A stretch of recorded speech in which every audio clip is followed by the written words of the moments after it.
Hello అండి అందరికీ. ఈరోజు మనము ఇంట్లోనే ధూప్ స్టిక్స్ ఎలా తయారు చేసుకోవాలో చూద్దాము.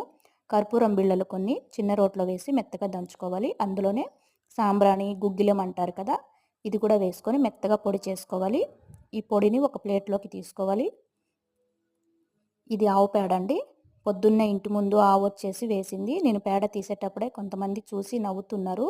అసహించుకోవాల్సిన పనేమీ లేదండి. సాక్షాత్తు మనం దేవుడికే పెడతాము. గోమాతని మనం పూజిస్తాం కాబట్టి పేడ తీయడానికి ఎందుకు ఇబ్బంది పడాలి? నాకు ఎటువంటి అసహ్యం కలగలేదు. శుభ్రంగా ఇలా తీసేసి అందులోనే గుగ్గిలం పొడి, కర్పూరం పొడి, నా దగ్గర ఏనుగు పేడ కూడా ఉండేదండి. ఏనుగు పేడ నేను మా పిల్లలు చిన్నప్పుడు వాళ్ళకి తలకి ధూపం వేయడానికని తీసుకొచ్చాము. అది నేను పొడి చేసేసి ఉంచాను. ఆ పొడి కూడా ఇందులో కలిపేసి ఈ విధంగా చిన్న చిన్న కోన్‌లాగా చేసి ఎండలో పెట్టుకున్నానండి. ఎండిన తర్వాత నెక్స్ట్ వీడియోలో చూపిస్తా. Thank you.